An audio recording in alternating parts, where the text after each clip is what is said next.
Loan ਮੋਰੇਟੋਰੀਅਮ ਤੇ ਕਰਜ਼ਦਾਰਾਂ ਨੂੰ ਨਹੀਂ ਮਿਲੇਗੀ ਰਾਹਤ। ਸੁਪਰੀਮ ਕੋਰਟ ਨੇ ਦਖਲ ਦੇਣ ਤੋਂ ਕੀਤਾ ਇਨਕਾਰ, ਕਿਹਾ ਸਰਕਾਰ ਅਤੇ ਆਰਬੀਆਈ ਤੇ ਨਹੀਂ ਬਣਾਇਆ ਜਾ ਸਕਦਾ ਹੋਰ ਦਬਾਅ। ਸ਼ਹੀਦ ਭਗਤ ਸਿੰਘ, ਸੁਖਦੇਵ ਤੇ ਰਾਜਗੁਰੂ ਨੂੰ ਦੇਸ਼ ਕਰ ਰਿਹਾ ਯਾਦ। ਖਟਕੜ ਕਲਾਂ ਅਤੇ ਹੁਸੈਨੀਵਾਲਾ ਦੇ ਵਿੱਚ ਸਰਕਾਰ ਦੇ ਮੰਤਰੀਆਂ ਨੇ ਦਿੱਤੀ ਸ਼ਰਧਾਂਜਲੀ। ਕਿਸਾਨ ਵੀ ਕਰ ਰਹੇ ਨੇ ਸ਼ਹਾਦਤ ਨੂੰ ਸਜਦਾ।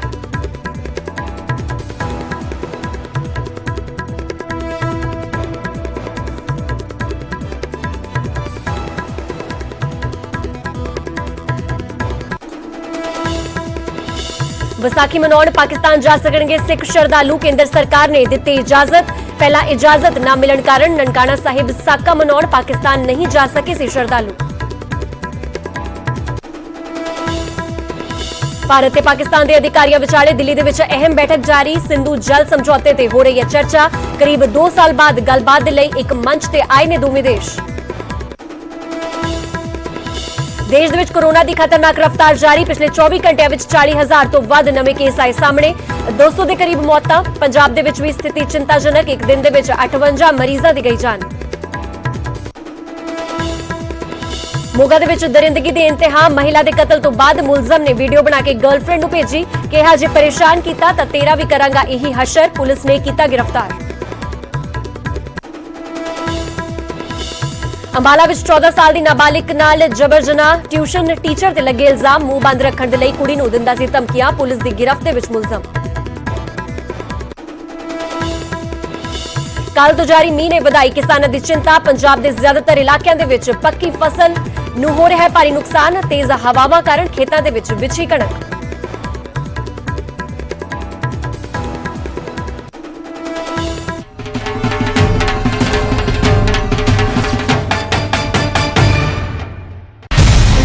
पंजाब सरकार दे 4 साल किन्ने रहे ने खास। विकास दी राह ते किन्ना अगे वधिया है पंजाब। नीतियां अते प्राप्तियां दे विचाले मुद्दियां ते होवेगी गल। एक अजिहा महामंच जिथे मिलेगा हर सवाल दा जवाब। देखो एजेंडा पंजाब, सिर्फ न्यूज़ 18 पंजाब हरियाणा हिमाचल ते। ਸਤਿ ਸ਼੍ਰੀ ਅਕਾਲ, ਤੁਸੀਂ ਵੇਖ ਰਹੇ ਹੋ ਨਿਊਜ਼ 18 ਪੰਜਾਬ ਹਰਿਆਣਾ ਹਿਮਾਚਲ। ਮੈਂ ਹਾਂ ਨਵਜੋਤ ਕੌਰ। ਬੁਲੇਟਿਨ ਵਿੱਚ ਸਭ ਤੋਂ ਪਹਿਲਾਂ ਗੱਲ ਕਰਾਂਗੇ ਲੋਨ ਮੋਰੇਟੋਰੀਅਮ ਦੇ ਮਸਲੇ ਦੀ। ਲੋਨ ਮੋਰੇਟੋਰੀਅਮ ਤੇ ਲੋਨ ਧਾਰਕਾਂ ਨੂੰ ਰਾਹਤ ਨਹੀਂ ਮਿਲੀ ਗਈ ਔਰ ਮਾਮਲੇ ਦੇ ਵਿੱਚ ਦਖਲ ਦੇਣ ਤੋਂ ਸੁਪਰੀਮ ਕੋਰਟ ਨੇ ਇਨਕਾਰ ਕਰ ਦਿੱਤਾ ਹੈ। ਸਰਕਾਰ ਅਤੇ ਆਰਬੀਆਈ ਤੇ ਨਹੀਂ ਬਣਾਇਆ ਜਾ ਸਕਦਾ ਹੋਰ ਦਬਾਅ। ਸੁਪਰੀਮ ਕੋਰਟ ਵੱਲੋਂ ਕਿਹਾ ਗਿਆ ਪੂਰੀ ਤਰ੍ਹਾਂ ਮੁਆਫ ਨਹੀਂ ਕੀਤਾ ਜਾ ਸਕਦਾ ਵਿਆਜ। ਸੁਪਰੀਮ ਕੋਰਟ ਨੇ ਤਰਕ ਦਿੱਤਾ ਆਰਥਿਕ ਨੀਤੀਗਤ ਮਸਲਿਆਂ ਦੇ ਵਿੱਚ ਸੁਪਰੀਮ ਕੋਰਟ ਦਾ ਦਖਲ ਠੀਕ ਨਹੀਂ ਹੈ। ਜੱਜ ਮਾਹਿਰ ਨਹੀਂ, ਆਰਥਿਕ ਮਸਲਿਆਂ ਦੇ ਵਿੱਚ ਸਾਵਧਾਨੀ ਦੇ ਨਾਲ ਦੇਣਾ ਚਾਹੀਦਾ ਹੈ ਦਖਲ, ਸੁਪਰੀਮ ਕੋਰਟ ਵੱਲੋਂ ਕਿਹਾ ਗਿਆ।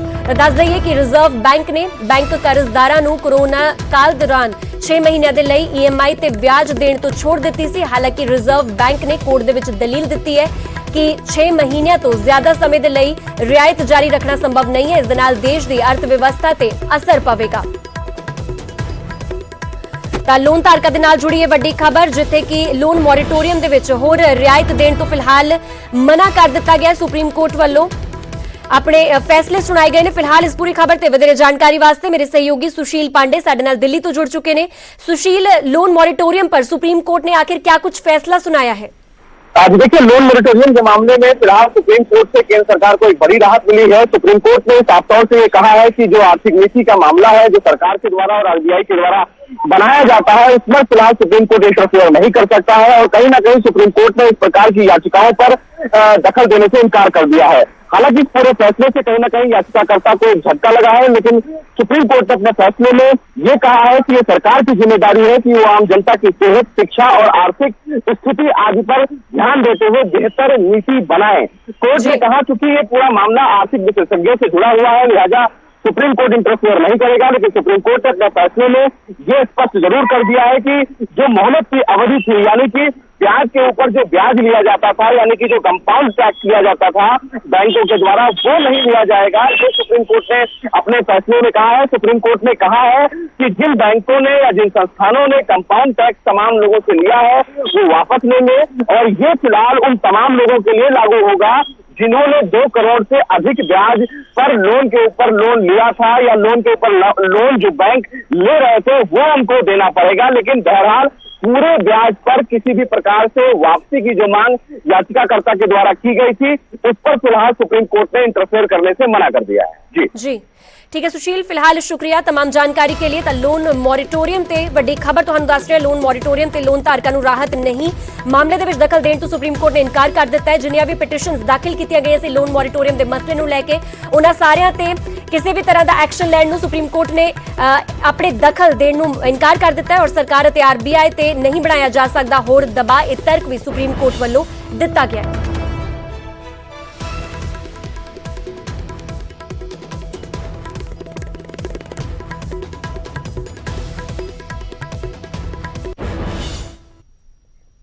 ਹੁਣ ਗੱਲ ਕਰਾਂਗੇ ਸਿੱਖ ਜੱਥੇ ਦੀ, ਜਿਸ ਨੂੰ ਪਾਕਿਸਤਾਨ ਜਾਣ ਦੀ ਇਜਾਜ਼ਤ ਮਿਲ ਗਈ ਹੈ। ਵਿਸਾਖੀ ਮਨਾਉਣ ਪਾਕਿਸਤਾਨ ਜਾਵੇਗਾ ਇਹ ਸਿੱਖ ਜੱਥਾ।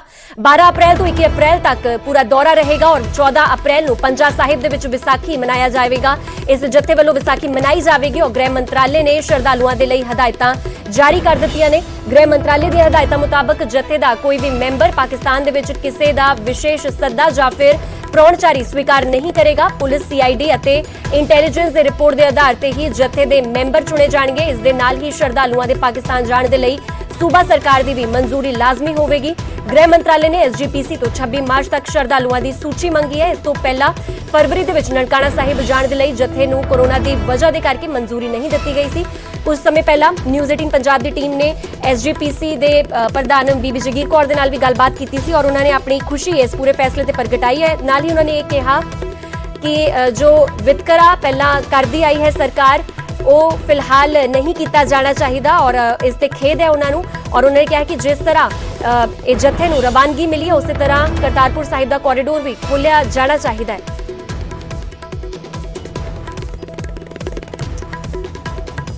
ਤਾਂ ਇੱਕ ਵਾਰ ਤੁਹਾਨੂੰ ਗ੍ਰਾਫਿਕਸ ਦੇ ਜ਼ਰੀਏ ਸਮਝਾਉਣ ਦੀ ਕੋਸ਼ਿਸ਼ ਕਰ ਰਹੇ ਹਾਂ ਕਿ ਆਖਿਰ ਇਹ ਪ੍ਰੋਗਰਾਮ ਕਿਸ ਤਰ੍ਹਾਂ ਦਾ ਰਹੇਗਾ। 12 ਅਪ੍ਰੈਲ ਨੂੰ ਵਾਗਾ ਸਰਹੱਦ ਦੇ ਰਸਤਿਓਂ ਪਾਕਿਸਤਾਨ ਦੇ ਵਿੱਚ ਪੈਦਲ ਐਂਟਰੀ ਕੀਤੀ ਜਾਵੇਗੀ। ਉਸ ਤੋਂ ਬਾਅਦ 12 ਅਪ੍ਰੈਲ ਵਾਗਾ ਤੋਂ ਗੁਰਦੁਆਰਾ ਪੰਜਾ ਸਾਹਿਬ ਦੇ ਲਈ ਇਹ ਜੱਥਾ ਰਵਾਨਾ ਹੋਏਗਾ। 13 ਅਪ੍ਰੈਲ ਨੂੰ ਵਲੀ ਕੰਧਾਰੀ ਗੁਫਾ ਜਾਵੇਗਾ ਇਹ ਜੱਥਾ ਔਰ 14 ਅਪ੍ਰੈਲ ਨੂੰ ਪੰਜਾ ਸਾਹਿਬ ਦੇ ਵਿੱਚ ਵਿਸਾਖੀ ਦਾ ਮੁੱਖ ਸਮਾਗਮ ਰੱਖਿਆ ਗਿਆ ਹੈ, ਉਹ ਮਨਾਇਆ ਜਾਵੇਗਾ। 14 ਅਪ੍ਰੈਲ ਨੂੰ ਨਨਕਾਣਾ ਸਾਹਿਬ ਜੱਥੇ ਵੱਲੋਂ ਰਵਾਨਗੀ ਕੀਤੀ ਜਾਵੇਗੀ। 15 ਅਪ੍ਰੈਲ ਨੂੰ ਨਨਕਾਣਾ ਸਾਹਿਬ ਨੇੜਲੇ ਗੁਰਧਾਮਾਂ ਦੇ ਦਰਸ਼ਨ ਵੀ ਕੀਤੇ ਜਾਣਗੇ ਔਰ 16 ਅਪ੍ਰੈਲ ਨੂੰ ਗੁਰਦੁਆਰਾ ਸੱਚਾ ਸੌਦਾ ਦੇ ਦਰਸ਼ਨ ਕਰ ਨਨਕਾਣਾ ਸਾਹਿਬ ਵਾਪਸੀ ਕੀਤੀ ਜਾਵੇਗੀ ਜੱਥੇ ਵੱਲੋਂ। ਇਸ ਤੋਂ ਬਾਅਦ 17 ਅਪ੍ਰੈਲ ਨੂੰ ਲਾਹੌਰ ਦੇ ਗੁਰਦੁਆਰਾ ਡੇਰਾ ਸਾਹਿਬ ਦੇ ਦਰਸ਼ਨ ਕੀਤੇ ਜਾਣਗੇ। 18 ਅਪ੍ਰੈਲ ਨੂੰ ਗੁਰਦੁਆਰਾ ਡੇਰਾ ਸਾਹਿਬ ਹੀ ਇਹ ਜੱਥਾ ਰੁਕੇਗਾ। 19 ਅਪ੍ਰੈਲ ਨੂੰ ਨਾਰੋਵਾਲ ਦੇ ਵਿੱਚ ਕਰਤਾਰਪੁਰ ਸਾਹਿਬ ਦੇ ਦਰਸ਼ਨ ਕੀਤੇ ਜਾਣਗੇ। 20 ਅਪ੍ਰੈਲ ਨੂੰ ਗੁਰਦੁਆਰਾ ਰੋੜੀ ਸਾਹਿਬ ਔਰ ਐਮਨਾਬਾਦ ਦੇ ਦਰਸ਼ਨ ਕਰ ਲਾਹੌਰ ਵਾਪਸੀ ਕੀਤੀ ਜਾਵੇਗੀ। ਇਸ ਦੇ ਨਾਲ 21 ਅਪ੍ਰੈਲ ਨੂੰ ਗੁਰਦੁਆਰਾ ਡੇਰਾ ਸਾਹਿਬ ਦੇ ਵਿੱਚ ਜੱਥਾ ਠਹਿਰੇਗਾ ਔਰ 22 ਅਪ੍ਰੈਲ ਨੂੰ ਵਾਗਾ ਬਾਰਡਰ ਦੇ ਜ਼ਰੀਏ ਭਾਰਤ ਵਿੱਚ ਵਾਪਸੀ ਹੋਵੇਗੀ। ਤਾਂ ਇਹ ਪੂਰਾ ਸ਼ੈਡਿਊਲ ਜਿਹੜਾ ਹੈ ਇਸ ਨੂੰ ਤੈਅ ਕੀਤਾ ਗਿਆ ਹੈ ਕਿ 12 ਅਪ੍ਰੈਲ ਤੋਂ ਲੈ ਕੇ 21 ਅਪ੍ਰੈਲ ਤੱਕ ਇਹ ਜੱਥਾ ਪਾਕਿਸਤਾਨ ਦੇ ਵਿੱਚ ਰਹੇਗਾ ਔਰ 21 ਅਪ੍ਰੈਲ ਨੂੰ ਇਸ ਜੱਥੇ ਵੱਲੋਂ ਵਾਪਸੀ ਕੀਤੀ ਜਾਣੀ ਹੈ।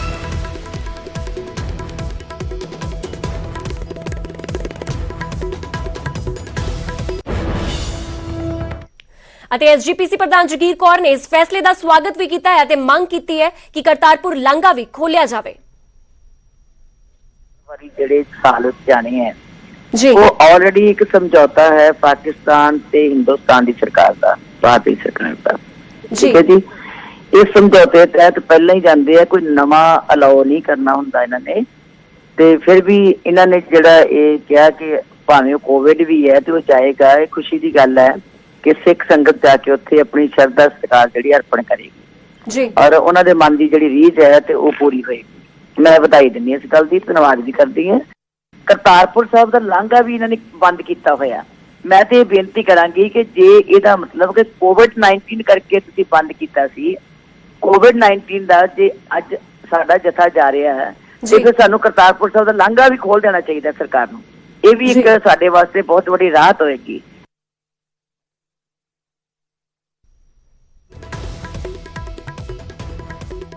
ਇੱਕ ਵਾਰ ਸ਼ੈਡਿਊਲ ਸਮਝਾਉਣ ਦੀ ਕੋਸ਼ਿਸ਼ ਕਰਦੇ ਨੇ। 12 ਅਪ੍ਰੈਲ ਨੂੰ ਪਹਿਲਾਂ ਵਾਗਾ ਸਰਹੱਦ ਦੇ ਰਸਤਿਓਂ ਪਾਕਿਸਤਾਨ ਦੇ ਵਿੱਚ ਪੈਦਲ ਐਂਟਰੀ ਹੋਣੀ ਹੈ ਇਸ ਜੱਥੇ ਦੀ। ਉਸ ਤੋਂ ਬਾਅਦ 12 ਅਪ੍ਰੈਲ ਨੂੰ ਹੀ ਵਾਗਾ ਤੋਂ ਗੁਰਦੁਆਰਾ ਪੰਜਾ ਸਾਹਿਬ ਦੇ ਲਈ ਰਵਾਨਗੀ ਹੋਵੇਗੀ। 13 ਅਪ੍ਰੈਲ ਯਾਨੀ ਕਿ ਅਗਲੇ ਦਿਨ ਵਲੀ ਕੰਧਾਰੀ ਗੁਫਾ ਇਹ ਜੱਥਾ ਪਹੁੰਚੇਗਾ ਔਰ 14 ਅਪ੍ਰੈਲ ਨੂੰ ਪੰਜਾ ਸਾਹਿਬ ਦੇ ਵਿੱਚ ਵਿਸਾਖੀ ਦਾ ਮੁੱਖ ਸਮਾਗਮ ਹੈ, ਯਾਨੀ ਕਿ ਵਿਸਾਖੀ ਇਸ ਜਥੇ ਵੱਲੋਂ ਉੱਥੇ ਹੀ ਮਨਾਈ ਜਾਣੀ ਹੈ ਔਰ ਨਨਕਾਣਾ ਸਾਹਿਬ ਫਿਰ ਉਸ ਤੋਂ ਬਾਅਦ ਰਵਾਨਗੀ ਹੋਵੇਗੀ। ਇਸ ਤੋਂ ਬਾਅਦ 15 ਅਪ੍ਰੈਲ ਨੂੰ ਨਨਕਾਣਾ ਸਾਹਿਬ ਨੇੜਲੇ ਗੁਰਧਾਮਾਂ ਦੇ ਦਰਸ਼ਨ ਦਿਦਾਰੇ ਕੀਤੇ ਜਾਣਗੇ। 16 ਅਪ੍ਰੈਲ ਨੂੰ ਗੁਰਦੁਆਰਾ ਸੱਚਾ ਸੌਦਾ ਦੇ ਦਰਸ਼ਨ ਕਰ ਨਨਕਾਣਾ ਸਾਹਿਬ ਵਾਪਸੀ ਹੋਵੇਗੀ ਔਰ ਲਾਹੌਰ ਦੇ ਗੁਰਦੁਆਰਾ ਡੇਰਾ ਸਾਹਿਬ ਦੇ ਦਰਸ਼ਨ ਵੀ 17 ਅਪ੍ਰੈਲ ਨੂੰ ਕੀਤੇ ਜਾਣੇ ਹੈ। ਇਸ ਦੇ ਨਾਲ 18 ਅਪ੍ਰੈਲ ਨੂੰ ਗੁਰਦੁਆਰਾ ਡੇਰਾ ਸਾਹਿਬ ਹੀ ਰੁਕੇਗਾ ਇਹ ਜੱਥਾ, ਜਿਸ ਤੋਂ ਬਾਅਦ ਅਗਲੇ ਦਿਨ 19 ਅਪ੍ਰੈਲ ਨੂੰ ਨਾਰੋਵਾਲ ਦੇ ਵਿੱਚ ਕਰਤਾਰਪੁਰ ਸਾਹਿਬ ਦੇ ਦਰਸ਼ਨ ਦਿਦਾਰੇ ਕੀਤੇ ਜਾਣੇ ਹੈ ਔਰ 20 ਅਪ੍ਰੈਲ ਨੂੰ ਗੁਰਦੁਆਰਾ ਰੋੜੀ ਸਾਹਿਬ ਐਮਨਾਬਾਦ ਦੇ ਦਰਸ਼ਨ ਕਰ ਲਾਹੌਰ ਵਾਪਸੀ ਕੀਤੀ ਜਾਵੇਗੀ ਔਰ ਉਸ ਤੋਂ ਬਾਅਦ 21 ਅਪ੍ਰੈਲ ਨੂੰ ਵਾਪਸੀ ਇਹ ਜੱਥਾ ਕਰੇਗਾ। ਗੁਰਦੁਆਰਾ ਡੇਰਾ ਸਾਹਿਬ ਦੇ ਵਿੱਚ ਇਹ ਜੱਥਾ ਠਹਿਰੇਗਾ ਔਰ ਉਸ ਤੋਂ ਬਾਅਦ ਇਹਨਾਂ ਵੱਲੋਂ ਵਾਘਾ ਸਰਹੱਦ ਜ਼ਰੀਏ ਵਾਪਸੀ ਕੀਤੀ ਜਾਣੀ ਹੈ 22 ਅਪ੍ਰੈਲ ਨੂੰ।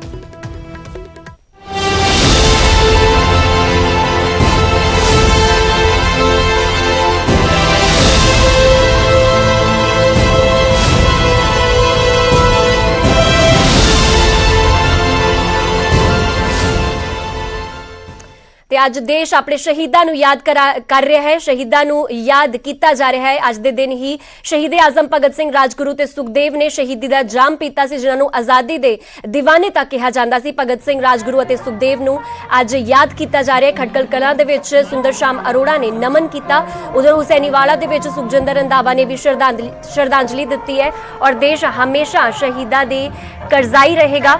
ਇਹ ਵੀ ਗੱਲਾਂ ਸਿਆਸਤਦਾਨਾਂ ਵੱਲੋਂ ਕਹੀਆਂ ਗਈਆਂ ਨੇ। ਤਾਂ ਦੋ ਤਸਵੀਰਾਂ ਤੁਸੀਂ ਵੇਖ ਸਕਦੇ ਹੋ, ਖਟਕੜ ਕਲਾਂ ਔਰ ਹੁਸੈਨੀਵਾਲਾ ਬਾਰਡਰ ਦੀਆਂ ਇਹ ਤਸਵੀਰਾਂ। ਖਟਕੜ ਕਲਾਂ ਦੇ ਵਿੱਚ ਸੁੰਦਰ ਸ਼ਾਮ ਅਰੋੜਾ ਪਹੁੰਚੇ ਹੋਏ ਸੀ, ਜਿਨ੍ਹਾਂ ਨੇ ਸ਼ੂਰਵੀਰਾਂ ਦੀ ਸ਼ਹਾਦਤ ਨੂੰ ਨਮਨ ਕੀਤਾ ਹੈ, ਯਾਦ ਕੀਤਾ ਹੈ। ਉਸ ਦਰੀ ਹੁਸੈਨੀਵਾਲਾ ਬਾਰਡਰ ਤੇ ਸੁਖਜਿੰਦਰ ਰੰਧਾਵਾ ਕਾਰਪੋਰੇਟਿਵ ਮੰਤਰੀ ਪਹੁੰਚੇ ਹੋਏ ਸੀ, ਜਿਨ੍ਹਾਂ ਨੇ ਨਮਨ ਕੀਤਾ ਔਰ ਇਹਨਾਂ ਦੀ ਸ਼ਹਾਦਤ ਨੂੰ ਯਾਦ ਕੀਤਾ। ਤੇ ਤੁਹਾਨੂੰ ਦੱਸ ਦਈਏ ਕਿ ਅੱਜ ਦੇਸ਼ ਸ਼ਹੀਦਾਂ ਨੂੰ ਪ੍ਰਣਾਮ ਕਰ ਰਿਹਾ ਹੈ।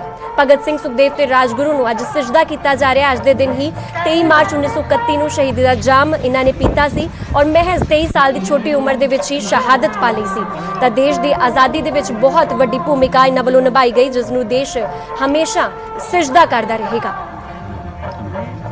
ਨਮਨ ਹੋਣ ਆਏ ਆ ਅੱਜ ਤਕਰੀਬਨ 23 ਮਾਰਚ 1931 ਨੂੰ ਜਿਹੜੀ ਬਹੁਤ ਵੱਡੀ ਸ਼ਹਾਦਤ ਹੋਈ ਸੀ, ਜਿਹਦੇ ਨਾਲ ਅਸੀਂ ਇੱਕ ਤਰ੍ਹਾਂ ਆਜ਼ਾਦੀ ਦੀ ਨੀਂਹ ਉਸੇ ਦਿਨ ਰੱਖੀ ਗਈ ਸੀ ਜਦੋਂ ਸ਼ਹੀਦ ਆਜ਼ਮ ਸਰਦਾਰ ਭਗਤ ਸਿੰਘ, ਸੁਖਦੇਵ ਤੇ ਰਾਜਗੁਰੂ ਜੀ ਦੀ ਸ਼ਹਾਦਤ ਹੋਈ ਸੀ।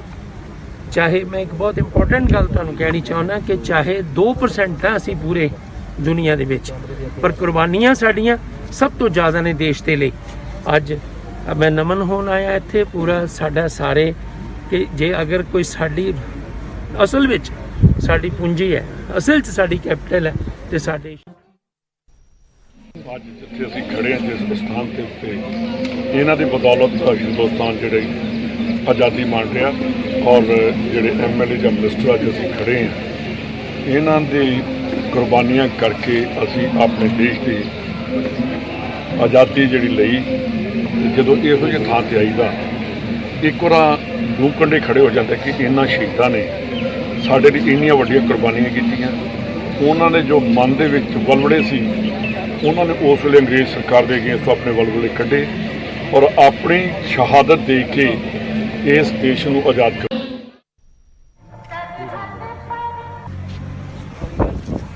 ਤੁਹਾਨੂੰ ਦੱਸ ਦਈਏ ਕਿ ਅੱਜ ਦੇਸ਼ ਆਪਣੇ ਸ਼ੂਰਵੀਰਾਂ ਨੂੰ ਯਾਦ ਕਰ ਰਿਹਾ ਹੈ, ਜਿਨ੍ਹਾਂ ਨੇ ਸ਼ਹੀਦੀ ਦਾ ਜਾਮ ਪੀਤਾ। 23 ਸਾਲ ਦੀ ਛੋਟੀ ਉਮਰ ਦੇ ਵਿੱਚ ਭਗਤ ਸਿੰਘ ਸ਼ਹੀਦ ਹੋ ਗਏ ਔਰ ਸ਼ਹੀਦ ਆਜ਼ਮ ਭਗਤ ਸਿੰਘ, ਰਾਜਗੁਰੂ ਔਰ ਸੁਖਦੇਵ ਨੂੰ ਇਸੇ ਦਿਨ ਫਾਂਸੀ ਦਾ ਤਖਤੇ ਤੇ ਉਹਨਾਂ ਨੂੰ ਚੜਾ ਦਿੱਤਾ ਗਿਆ ਸੀ ਔਰ ਕਿਹਾ ਜਾਂਦਾ ਹੈ ਕਿ ਆਜ਼ਾਦੀ ਦੇ دیਵਾਨੇ ਸਨ ਇਹ ਤਿੰਨੇ ਔਰ ਇਸੇ ਨਾਮ ਵਜੋਂ ਇਹਨਾਂ ਨੂੰ ਜਾਣਿਆ ਜਾਂਦਾ ਹੈ। ਹਾਲਾਂਕਿ ਭਗਤ ਸਿੰਘ ਦੀ ਗੱਲ ਕੀਤੀ ਜਾਵੇ ਤਾਂ ਕਈ ਭਾਸ਼ਾਵਾਂ ਦਾ ਗਿਆਨ ਸੀ ਉਹਨਾਂ ਨੂੰ, ਜਿਸ ਦੇ ਵਿੱਚ ਹਿੰਦੀ, ਉਰਦੂ, ਅੰਗਰੇਜ਼ੀ ਤੇ ਬਾਂਗਲਾ ਭਾਸ਼ਾ ਦਾ ਵੀ ਉਹਨਾਂ ਨੂੰ ਗਿਆਨ ਸੀਗਾ। ਤਾਂ ਬਹੁਤ ਜ਼ਿਆਦਾ ਦੂਰਗਾਮੀ ਸੋਚ ਭਗਤ ਸਿੰਘ ਦੀ ਸੀ ਔਰ ਇਸ ਨਾਲ ਹੀ ਸੁਖਦੇਵ ਔਰ ਰਾਜਗੁਰੂ ਨੂੰ ਵੀ ਅੱਜ ਦੇ ਦਿਨ ਨਮਨ ਕੀਤਾ ਜਾ ਰਿਹਾ ਹੈ। ਵੱਖ-ਵੱਖ ਥਾਵਾਂ ਤੇ ਸ਼ਰਧਾਂਜਲੀਆਂ ਦਿੱਤੀਆਂ ਜਾ ਰਹੀਆਂ ਔਰ ਦੇਸ਼ ਇਹਨਾਂ ਦੀ ਸ਼ੂਰਵੀਰਤਾ ਨੂੰ ਹਮੇਸ਼ਾ ਯਾਦ ਕਰੇਗਾ।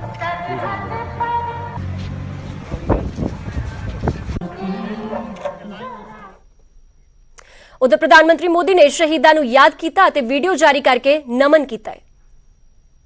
19 साल अंग्रेजी हुकूमत ने जलियांवाला बाग में निर्दोष लोगों का कत्लेआम किया।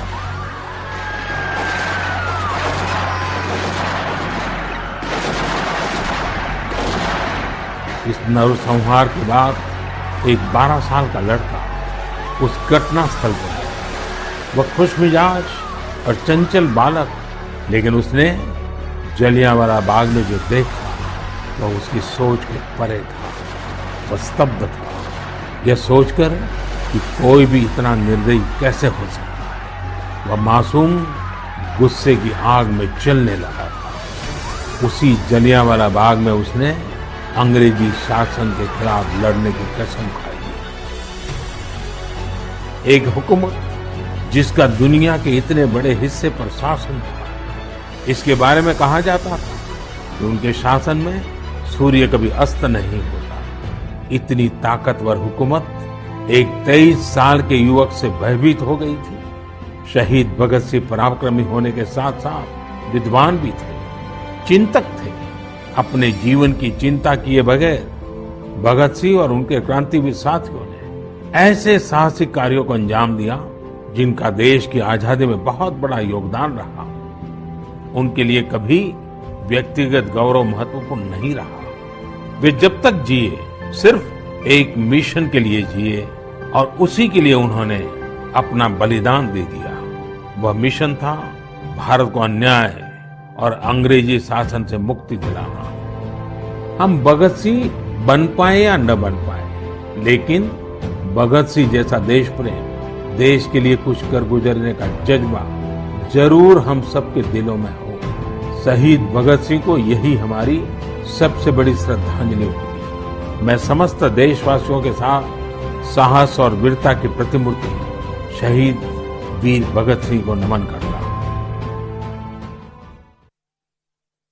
अमरिंदर सिंह ने भी शहीदी दिहाड़े मौके एक ट्वीट किया। की लिखा उन्होंने अपने ट्वीट दे विच, वो भी तुहानू दस दिंदे आ। कैप्टन अमरिंदर सिंह ने अपने ट्वीट दे विच लिखा, शहीदी दिहाड़े ते शहीदे आजम भगत सिंह सुखदेव अते राजगुरु जी दी महान कुर्बानी नू मेरा सिजदा। उन्हां दा साहस, ताकत दी आजादी दे लई खुशी दे नाल मौत दा फंदा चुमना ਇਹ ਆਉਣ ਵਾਲੀਆਂ ਪੀੜ੍ਹੀਆਂ ਨੂੰ ਪ੍ਰੇਰਿਤ ਕਰਦਾ ਰਹੇਗਾ। ਤਾਂ ਸ਼ਰਧਾਂਜਲੀ ਦੇਣ ਦੀ ਕੋਸ਼ਿਸ਼ ਜੋ ਕੀਤੀ ਗਈ ਹੈ ਕੈਪਟਨ ਅਮਰਿੰਦਰ ਸਿੰਘ ਵੱਲੋਂ ਆਪਣੇ ਟਵੀਟ ਦੇ ਜ਼ਰੀਏ, ਤਾਂ ਆਪਣੇ ਟਵੀਟ ਦੇ ਵਿੱਚ ਸ਼ਰਧਾਂਜਲੀ ਦਿੰਦੇ ਹੋਏ ਨਜ਼ਰ ਆਏ, ਨਮਨ ਕਰਦਿਆਂ ਹੋਇਆਂ ਨਜ਼ਰ ਆਏ। ਔਰ ਇਸ ਦੇ ਨਾਲ ਉਹਨਾਂ ਵੱਲੋਂ ਸਾਫ਼ ਕਿਹਾ ਗਿਆ ਕਿ ਪ੍ਰੇਰਣਾ ਸਰੋਤ ਜ਼ਰੂਰ ਹੈ ਆਉਣ ਵਾਲੀ ਪੀੜ੍ਹੀ ਵਾਸਤੇ। ਸੁਖਬੀਰ ਬਾਦਲ ਵੱਲੋਂ ਸ਼੍ਰੋਮਣੀ ਅਕਾਲੀ ਦਲ ਦੇ ਪ੍ਰਧਾਨ ਵੱਲੋਂ ਵੀ ਟਵੀਟ ਕੀਤਾ ਗਿਆ। ਕੀ ਲਿਖਿਆ ਉਹਨਾਂ ਨੇ ਆਪਣੇ ਟਵੀਟ ਦੇ ਵਿੱਚ, ਉਹ ਵੀ ਤੁਹਾਨੂੰ ਦੱਸ ਦਿੰਦੇ ਆ।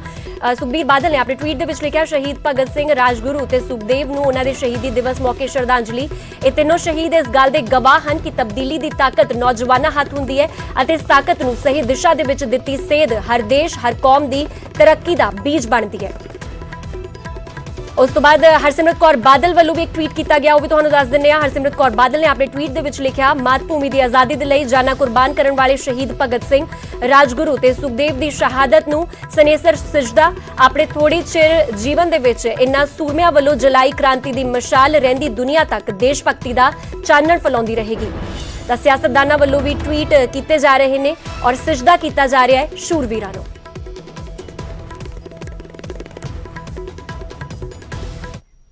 फिलहाल वेड़ा एक छोटे से कमर्शियल ब्रेक दा, आगे भी खबरों का सिलसिला लगातार जारी है।